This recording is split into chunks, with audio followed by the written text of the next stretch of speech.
में सबसे ज्यादा रहस्यमयी और खतरनाक साधना कौन सी मानी जाती है? एक होती है मरी। शमशान में सबसे उग्र और सबसे खतरनाक मानी जाने वाली शक्ति होती है मरी। पहले शुरू करते हैं अघोरी के बारे में कि अघोरी को तंत्र में बहुत अलग क्यों माना जाता है। देखिए, अघोर जो है तंत्र से ऊंचा माना जाता है। तंत्र की सबसे उत्कृष्ट साधनाएं जो इसके अंदर होती हैं बहुत ही गुप्त और गोपनीय साधनाएं होती हैं। अघोर का जो गुरु है वो सबसे ज्यादा शक्तिशाली, सबसे ज्यादा पावरफुल और माया मोह से परे होता है। तांत्रिक जो होते हैं वो प्रेत लोक में जाके वहां से संपर्क कर सकते हैं। तांत्रिक होने का मतलब ही क्या है फिर? ऐसा तांत्रिक किस काम का जो प्रेतों को संपर्क ही न कर पाए या किसी भी पराशक्ति से संपर्क न कर पाए? वो तांत्रिक ही किस काम का?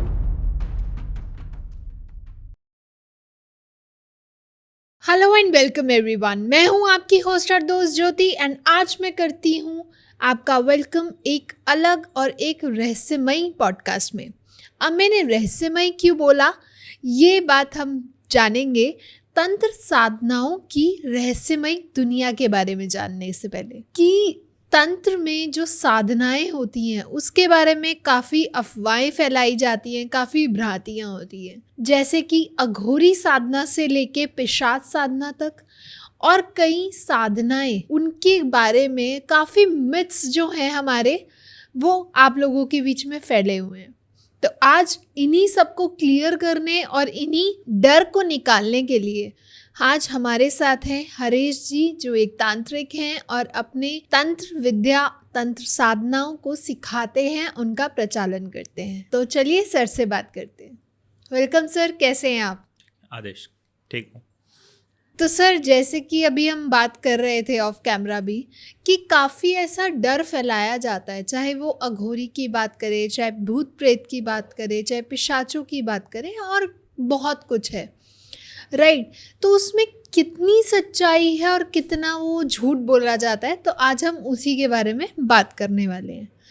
तो सर, पहले शुरू करते हैं अघोरी के बारे में कि अघोरी को तंत्र में बहुत अलग क्यों माना जाता है। देखिए, अघोर जो है तंत्र से ऊंचा माना जाता है। तंत्र से अघोर जो है थोड़ा बड़ा माना जाता है और इसमें सबसे बड़ी जो खासियत है जो अघोरियों को भी नहीं पता है और बहुत से साधकों को नहीं पता है, हमारे दर्शकों को भी सिर्फ आज पता चलेगी जी। तो अघोर जो है तंत्र की सबसे उत्कृष्ट साधनाएं जो इसके अंदर होती हैं बहुत ही गुप्त और गोपनीय साधनाएं होती हैं। अघोर में सबसे ज़्यादा गुरु का महत्व होता है। अच्छा। अघोर का जो गुरु है वो सबसे ज़्यादा शक्तिशाली, सबसे ज़्यादा पावरफुल और माया मोह से परे होता है। अघोर में जो गुरु होता है या अघोर के अंदर जो अघोरी बनता है वो माया से और मोह से हर चीज़ से दूर होता है। इसमें मल का सेवन किया जाता है, ठीक है। इसमें और बहुत सी ऐसी गंदी चीज़ें की जाती हैं जिसका खान पान इसमें किया जाता है, जिसके कारण अघोर एक विशिष्ट शक्ति, विशिष्ट ऊर्जा से भरा होता है। एक अघोरी का श्राप और वरदान तुरंत के तुरंत फलदायक होता है, हमेशा ही। अच्छा भी अगर उसने कह दिया तो तुरंत फल जाता है और किसी के लिए अपशब्द या किसी के लिए बुरा कह दिया तो वो तुरंत ही फल जाता है। बिल्कुल। अघोर की जो क्रियाएं हैं वो पूरे तरीके से आज तक गोपनीय रही हैं।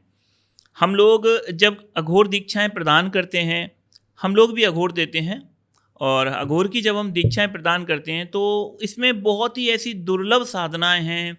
अस्त्र शस्त्रों की प्राप्ति, दिव्यास्त्रों की प्राप्ति की जो साधनाएं हैं जो बहुत ही दुर्लभ होती हैं। बहुत से ऐसे मंत्र होते हैं जो तुरंत और अचूक काम करते हैं। वो सारी ऐसी गुप्त साधनाएं, गुप्त क्रियाएं, गुप्त विद्याएं अघोर विद्या के अंदर दे रखी हैं हम लोगों ने और हम लोग उसको लोगों को सिखाते हैं।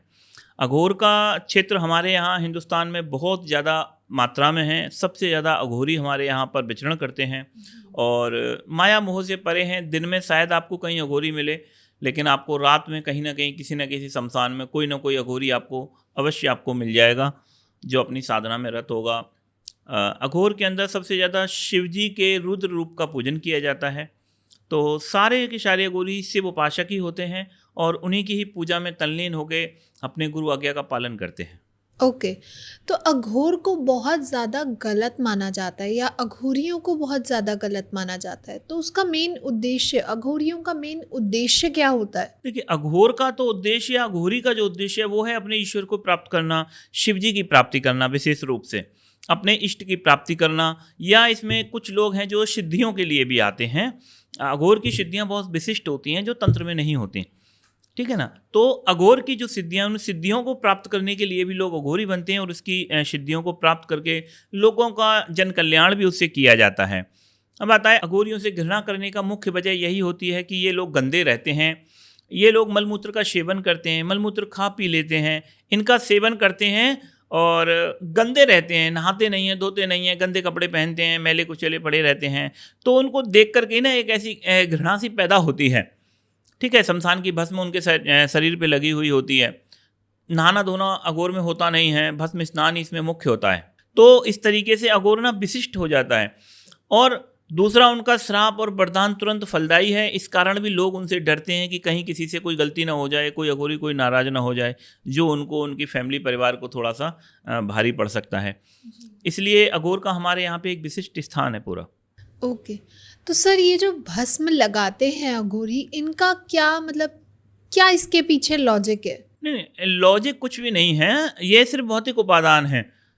शमशान से भस्म लाई जाती है, चिता भस्म है जैसे बोला जाता है, मुर्दे की भस्म को लाया जाता है, उसे साफ करने के बाद में शरीर पे लगा लिया जाता है और उसको बस लगा के रहते हैं। उसके विशिष्ट मंत्र होते हैं, इन विशिष्ट मंत्रों से उनको ऊर्जावान करके भस्म को अपने शरीर पे लगाया जाता है और अघोर को उससे शक्तियाँ प्राप्त होती हैं।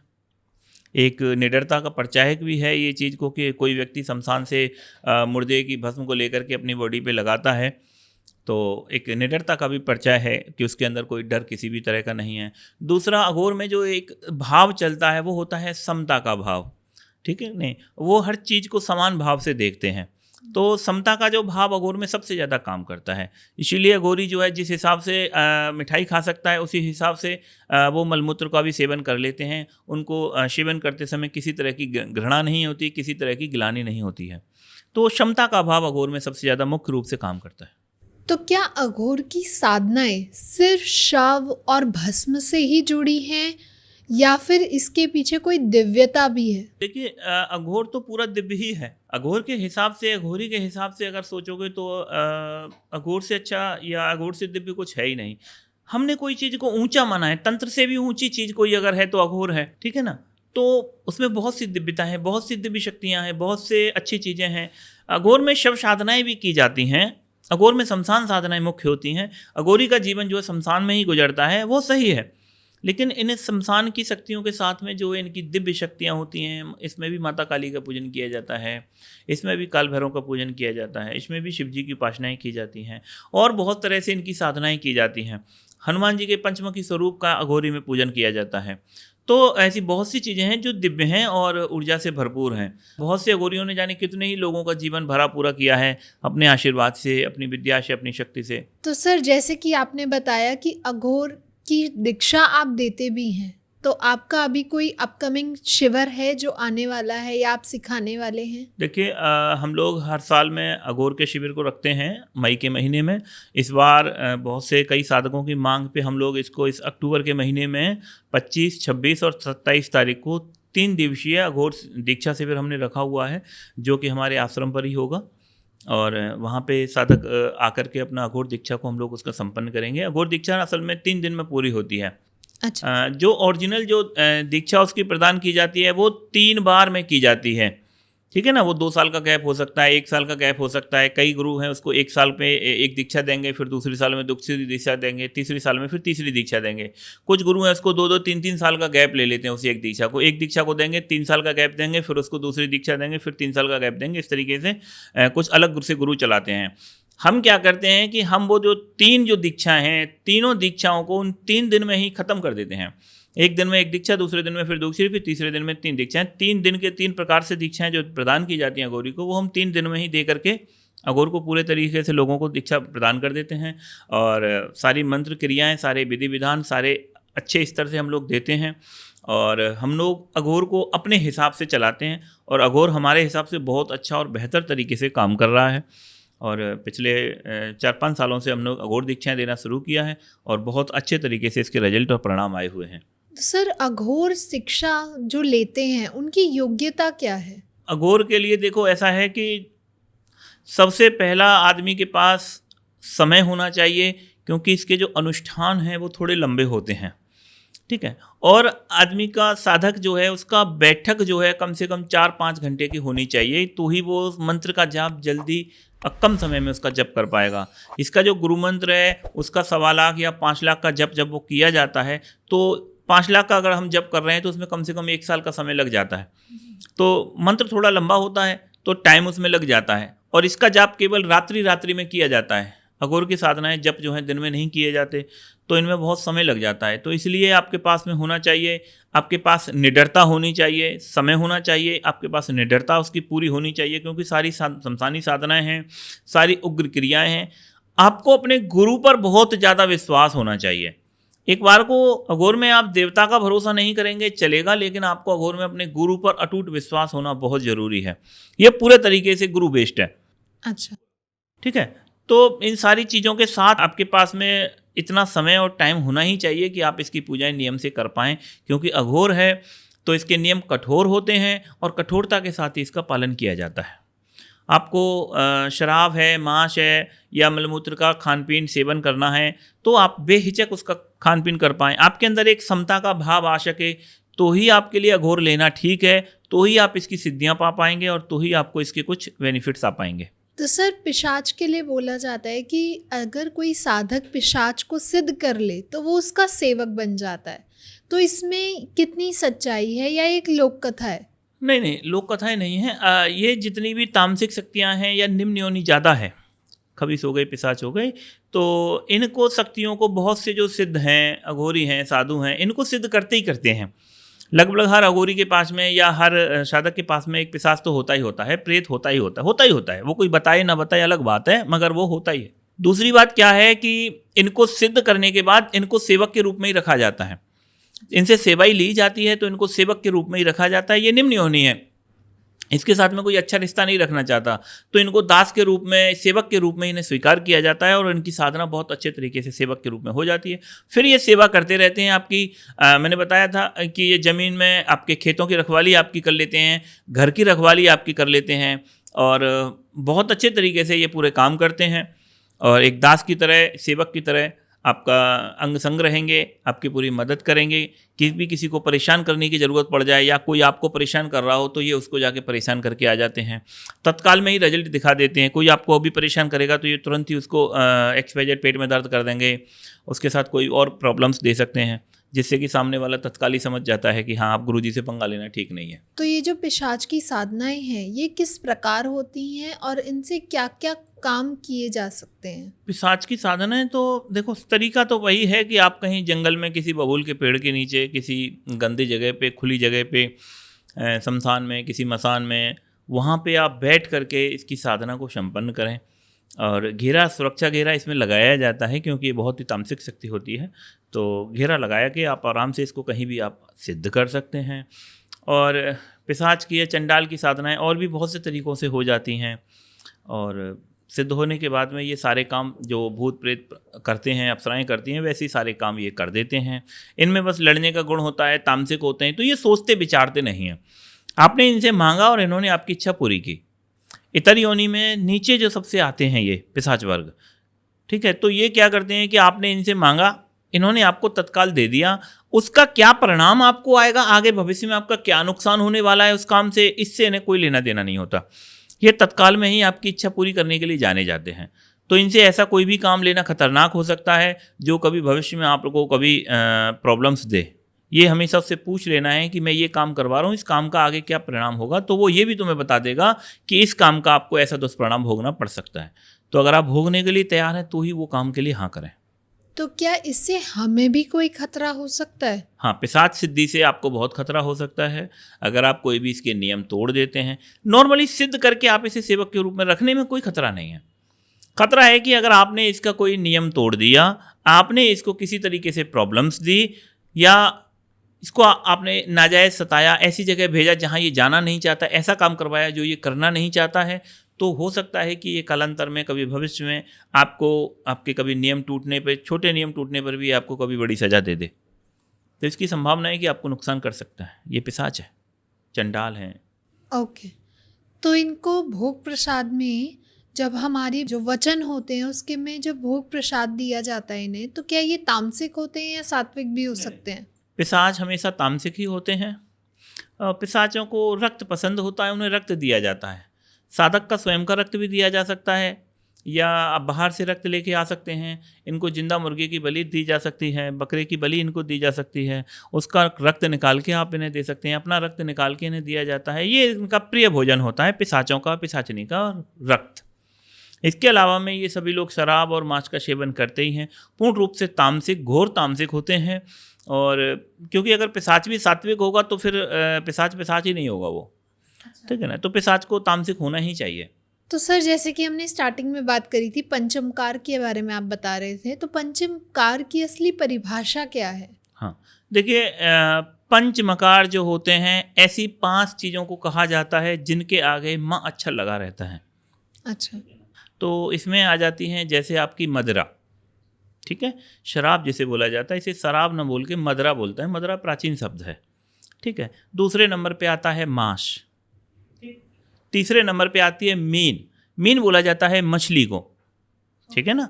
हाँ, मछली भी चल जाती है, मीन भी चल जाती है, दोनों में माँ अक्षर आता है, ठीक। चौथे नंबर पे इसमें आती है मुद्रा, ठीक है। तंत्र में बहुत प्रकार की मुद्राएं बनाई जाती हैं, तो उन मुद्राओं के लिए माँ अक्षर का प्रयोग किया जाता है। पंचम मकार जो कहलाता है वो होता है मैथुन का। स्त्री के साथ मैथुन करना वो इस तंत्र की एक हिस्सा है, पार्ट्स है क्रिया का। और ये 5 ही उपादान भौतिक हैं, इनका आध्यात्मिक कोई कनेक्शन नहीं है कहीं पर। आज बहुत से लोग इसको अघोर को अघोर के रूप में स्वीकार नहीं कर रहे हैं। वो इसको बहुत तरीके से घुमा फिरा के अघोर जो था जैसा है वैसा ही स्वीकार नहीं किया जा रहा। अघोर में मांस खाया ही जाता है तो खाया ही जाता है, मदिरा पी जाती है तो मतलब पी जाती है, और बहुत तरीके से नशे किए ही जाते हैं उसमें। अगला नंबर है कि मुद्राएं उसमें दिखाई जाती हैं। मछली का सेवन भी इसमें बहुत ज़्यादा किया जाता है, क्योंकि हमारे लगभग आधे से ज़्यादा हिंदुस्तान के अंदर मांस की जगह पे मछली का सेवन किया ही जाता है जी, ठीक है ना। पूरा जैसे बंगाल साइड हो गया, पूरा मछली के बिना उनकी जीवन यापन संभव ही नहीं है। तो इस तरीके से बहुत बड़ा क्षेत्र भूभाग है, महाराष्ट्र साइड में है, इधर भी बहुत जगह मछलियों को प्रयोग किया जाता है। तो ये जो पंचमकार हो जाते हैं, इसमें 2 मकार और जुड़ जाते हैं, एक मल जुड़ जाता है, एक मूत्र जुड़ जाता है, ये हो जाते हैं सप्तमकार, ठीक है। तो अघोर चलता है 7 मकारों पे। तंत्र के 5 मकार हो ही जाते हैं, उन 5 मकारों के साथ अघोर में मल और मूत्र ये 2 मकार और बढ़ जाते हैं, ठीक है। तो अघोर चलता है सप्त मकार पे। तो इसलिए अघोर सभी से ऊंचा कहलाता है, इसी में सबसे अघोर सबसे बड़ा कहलाता है। और बिना इन 5 मकारों के ना तो तंत्र की सिद्धि प्राप्त होती है और ना ही आपको अघोर तो सिद्ध होगा ही नहीं। पॉसिबल ही नहीं है कि आपको अघोर सिद्ध हो जाए।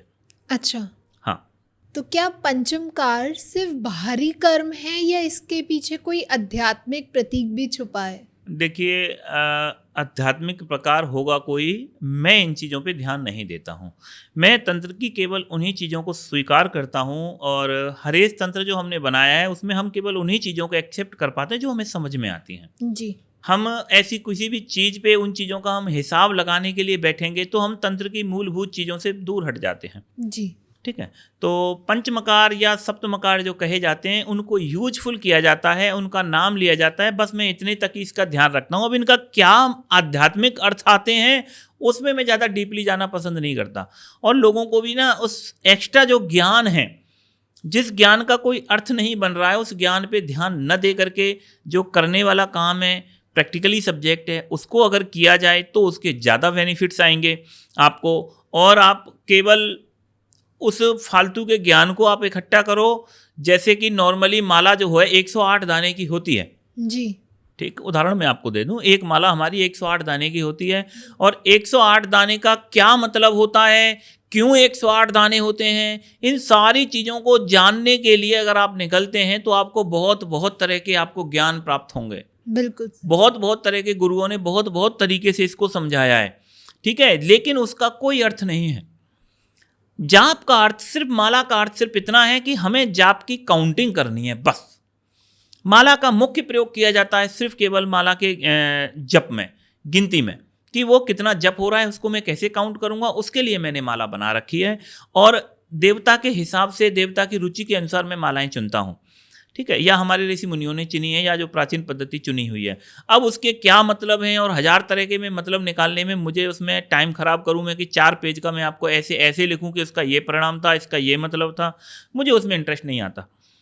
क्योंकि अब मेन चीज़ जो है कि केवल आलमाला का मतलब क्या है, सिर्फ जप करना। तो पंचमकार अपने अपने काम पे काम करते हैं, उनका कोई गहरा आध्यात्मिक इतना अर्थ होगा भी तो बना रहेगा, हम उस पर ध्यान नहीं देते।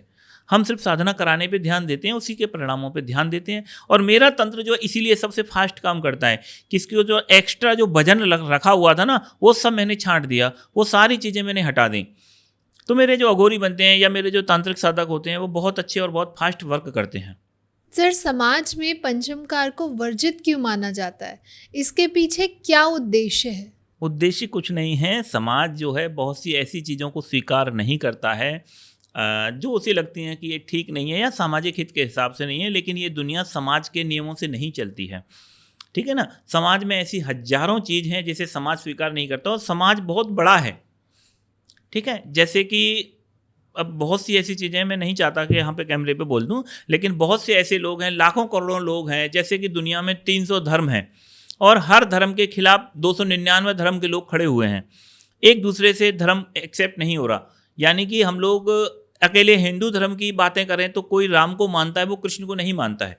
कोई कृष्ण को मानता है, वो राम को नहीं मानता है। तो राम को मानने वाले जो समाज के लोग हैं वो कृष्ण को स्वीकार नहीं करते, और कृष्ण को मानने वाले लोग जो हैं वो राम को स्वीकार नहीं करते। तो दुनिया में हजारों तरह के भगवान उन लोगों ने बना रखे हैं, हजारों तरह की समाज की लोगों की मान्यताएं उन लोगों की बनी रखी हैं। तो इन्हीं में से सिर्फ एक निकल के आता है कि लोगों को पंचमकार से मतलब नहीं। क्योंकि लोगों को मतलब ही क्यों है? डॉक्टर का काम है, उसके बारे में कोई इंजीनियर अपनी राय क्यों ही दे, और एक डॉक्टर एक इंजीनियर से राय क्यों ही लेगा? अघोर के बारे में केवल सिर्फ अघोर ही है वो राय रख सकता है, आम आदमी को उसके बारे में बोलने का कोई हक बनता ही नहीं है कि नहीं? तांत्रिक है, तंत्र के बारे में केवल वो आदमी बोलने का हक रखता है जिसने तंत्र में मेहनत की हो, जो तंत्र को जानना चाहता हो, जो तंत्र को समझता हो, जिसने तंत्र में मेहनत की है, वो आदमी बोले तो अच्छा भी लगता है। ऐसा आदमी जिसे तंत्र का तावी नहीं पता, वो तंत्र पे ऑब्जेक्शन उठाए या तंत्र पे कुछ बोलता है, कोई मतलब का नहीं है। बिल्कुल सही। तो तंत्र को उससे ना कोई फर्क पड़ता है, ना उसका कोई बेनिफिट्स आता है।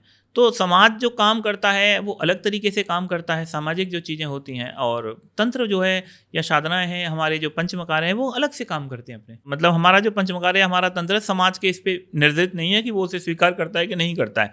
हम लोग भी समाज में ही काम करते हैं, और हमारे पास जो लोग आते हैं वो समाज के ही तो आते हैं जी। हम लोगों से मदद के लिए आते हैं। जितने भी तांत्रिक हैं, औगड़े अघोरी सब बैठे हुए अपने दरबार लेकर के, इनके पास समाज के ही तो लोग आते हैं, कहीं एलियन थोड़ी आते हैं हमारे पास। जी। हमारे पास भी तो समाज के ही लोग मदद के लिए आते हैं।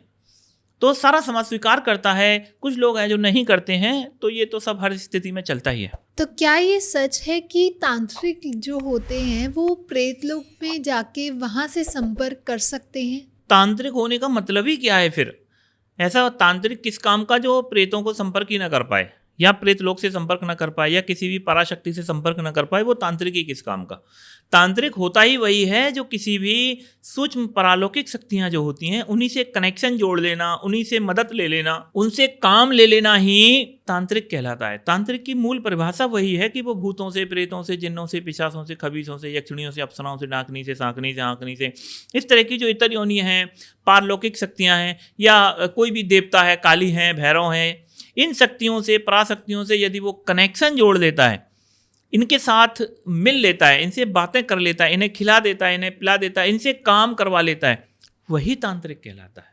ऐसा व्यक्ति जो शक्तियों से संपर्क ही नहीं कर पा रहा हो, जिसको कुछ दिखाई ही नहीं देता हो, जो शक्तियों को समझ ही नहीं पाता हो, जिसे पता ही ना चलता हो कि किसके पास क्या प्रॉब्लम्स हैं, किसको भूत लगाए, किसको नहीं लगाए, तो वो तांत्रिक ही कैसा है? बिल्कुल सही। तो तांत्रिक होता ही तो वही है जो पराशक्तियों से संपर्क कर सके। हमने जो तंत्र की परिभाषा दे रखी है वो यही है कि एन कैन प्रकारेण, किसी भी तरीके से, किसी भी माध्यम से, अगर कोई भी व्यक्ति किसी भी पारलौकिक शक्ति, किसी भी परग्रही शक्ति, किसी भी सूक्ष्म शक्ति से अगर वो मदद ले रहा है तो वो तंत्र ही कर रहा है।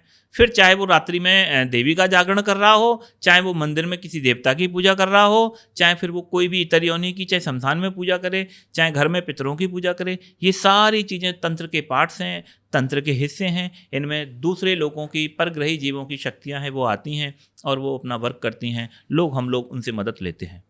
तो सर, प्रेत और पिशाच में क्या अंतर है? प्रेत अलग चीज़ होती है। व्यक्ति तत्काल मरने के बाद प्रेत बन जाता है। ऐसे ही व्यक्ति मरने के बाद अगर उसके कर्म ज़्यादा खराब होते हैं या व्यक्ति का स्वभाव गंदा है, उग्र है, तीव्र है, तामसिक है, तो वो मरने के बाद अपने कर्मों के हिसाब से पिशाच भी बन जाता है, ठीक है ना। लेकिन प्रेत की जो ताकत है, पिशाच की जो ताकत है, उन दोनों में बहुत अंतर। प्रेत स्टार्टअप पॉइंट है तंत्र का या इतर योनि की श्रेणियों का। पिशाच बहुत उग्र शक्ति है, बहुत ज़्यादा शक्तिशाली होता है, और प्रेतों से बहुत ज़्यादा शक्तिशाली ताकतवर होते हैं पिशाच। पिशाच के अंदर ज़्यादा ताकत होती है, ज़्यादा वर्क कर सकता है, ज़्यादा वजन उठा सकता है, ज़्यादा चमत्कार कर सकता है। एक आम प्रेत नहीं कर सकता, वो सारे काम पिशाच आसानी से कर लेता है। आपके साधक प्रेत साधना करते हैं या उनसे बात करते हैं, संवाद करते हैं, तो उसका उनकी जीवन पे क्या प्रभाव पड़ता है? प्रेत की साधना करने पे या किसी भी पारलौकिक शक्ति से अगर हम संपर्क कर पा रहे हैं, तो सबसे पहला तो ये है कि अगर हमारे पास कोई मरीज आता है, तो मरीज के पास कोई भी पराशक्ति लगी हुई, जैसे कोई भूत या प्रेत लगा है, हम उससे सीधा डायरेक्टली उससे बात कर लेते हैं और मूल समस्या तक सीधा डायरेक्टली पहुंच जाते हैं। किसी को ब्रह्म लगा हुआ है और कोई ऐसा मांत्रिक उसका इलाज कर रहा है जो उससे संपर्क नहीं कर पा रहा, तो वो उसको हो सकता है मारेगा या पीटेगा। तो हो सकता है ब्रह्म गुस्सा हो जाए, उसे मार दे, पीट दे या उसके साथ कुछ भी गलत कर दे, ठीक है ना। लेकिन जहाँ अगर कोई ऐसा साधक है जो शक्ति से संपर्क कर सकता है, तो वो सीधा डायरेक्टली ब्रह्म से संपर्क करेगा और पूछेगा कि आप क्यों इसे तकलीफ दे रहे हो। तो ब्रह्म उससे व्यक्ति को बताएगा कि इसने मेरे यहाँ पे ऐसे ऐसे गंदा काम किया, इसकी वजह से मैं नाराज़ हूँ। तो वो व्यक्ति उससे बोल देगा कि भाई हम ये उपाय दे रहे हैं आपको, आप इस उपाय से आप चले जाइए। ब्रह्म मान जाते हैं और चले जाते हैं। केवल बातों से जो समस्या हल हो जाती है, वो आंख बंद होने पर, अंधाधुंध अपने प्रयोग करने पे उनका कोई परिणाम नहीं आता। और दूसरा, जब हम इलाज करते हैं या किसी के पितरों के बारे में जानना होता है, किसी की शक्ति के बारे में जानना होता है, किसी के बारे में कुछ बताना होता है, तो हम किसी भी प्रेत के द्वारा, किसी उसके घर की शक्तियों के द्वारा हम पूछ लेते हैं और हम उनकी समस्याओं को समाधान कर देते हैं। प्रेत से हमारा कनेक्शन जुड़ पा रहा है, किसी भी पारलौकिक शक्ति से हमारा कनेक्शन जुड़ पा रहा है, तो हम बहुत सी चीज़ों को बता सकते हैं, करवा सकते हैं उनसे काम। और लाइफ जो है तंत्र की या तांत्रिक की लाइफ बहुत ही ईजिली और बहुत आसानी से हो जाती है। धन के मार्ग भी हमारे खुल जाते हैं। तो सर, इतनी रहस्यमयी हमने साधनाओं के बारे में बात करी, तो इनमें सबसे ज़्यादा रहस्यमयी और ख़तरनाक साधना कौन सी मानी जाती है? देखिए, प्रेतों की साधनाएं होती हैं, होते के लिए जो व्यक्ति साधक है, जो स्टार्टअप अपना कर रहा है तंत्र का जीवन, उसके लिए तो प्रेत भी जो है बहुत बड़ा रहस्य है जी। एक आम व्यक्ति के लिए प्रेत का नाम भी बहुत बड़ा रहस्य है। ज़्यादातर लोग बोलते हैं कि नहीं, हम ये मानते ही नहीं हैं, तंत्र होता है या भूत प्रेत होते हैं, शक्तियाँ होती हैं, देवी देवता होते हैं। बहुत लोग नहीं मानते, तो नहीं मानते, कोई प्रॉब्लम नहीं है ना। तो जो नया साधक है, अपनी साधना स्टार्ट कर रहा है, उसके लिए प्रेत भी बहुत बड़ा रहस्य है जी। जब तक प्रेत उसे सिद्ध न हो जाएगा तब तक प्रेत रहस्य रहेगा। अप्सरा जब तक उसे सिद्ध नहीं होगी तो अप्सरा भी उसके लिए एक पूरे तरीके से रहस्य का काम करेगी। बिल्कुल सही। अब क्या होता है कि लेकिन शक्ति की बात करें कि शक्तिशाली इनमें से कौन सा होता है, तो जैसे प्रेत होता है, प्रेतों से ज़्यादा ताकतवर भूत होते हैं, भूतों से ज़्यादा ताकतवर ब्रह्म होते हैं, और पिशाच होते हैं, और खबीस होते हैं। ये इतर योनि की शक्तियाँ, धीरे धीरे इनकी शक्तियाँ पावरफुल होती चली जाती हैं, बढ़ते चले जाता है इनका क्रम जो है। और शमशान में सबसे उग्र और बड़ी शक्ति जो होती है वो मरी की होती है। एक होती है मरही, ठीक है, एक मरही शक्ति होती है जो छत्तीसगढ़ साइड में बहुत जगह पे चलती है, गोरखपुर साइड में मरियाँ बहुत अच्छी चलती हैं, वो मरही होती है, मरही माता बोलते हैं उसको, उसके मंत्र बहुत आसानी से ईजिली मिल जाते हैं। एक होती है मरी। शमशान में सबसे उग्र और सबसे खतरनाक मानी जाने वाली शक्ति होती है मरी, जो आसानी से किसी को सिद्ध नहीं है, और पता नहीं आज शायद पूरे हिंदुस्तान में वो आज किसी के पास सिद्ध है या नहीं है, हम ये क्लियर नहीं कह सकते। इसकी साधना बहुत ही भयानक होती है। भयानक का मतलब है कि वो जब मरी प्रकट होती है तो साधक को पकड़ के पहले पीटेगी। अच्छा। पीटेगी ही पीटेगी। इसके लिए कोई भी घेरे, कोई भी रक्षा मंत्र, कवच किलन इसमें काम नहीं करते। वो साधक को उठा के ऐसे पकड़ के फेंक देगी, और थोड़ी हाइट होती है उसकी, लंबाई होती है उसकी, और वो पहले उसे गुस्सा करेगी, उसे मारेगी, उसे पीटेगी, उसे डराएगी अच्छे से, और उठा उठा के फेंक देगी, मारेगी, पीटेगी। इतने पिटने के बाद, इतना होने के बाद साधक जब बार बार हटी होके जाप करने पे बैठेगा ही बैठेगा ही बैठेगा ही, बार बार बैठेगा, तब जाके मरी नॉर्मल स्त्री का रूप लेगी। तो वो उससे बात करेगी और उसके साथ रहने का, काम करने का अपना वचन देती है।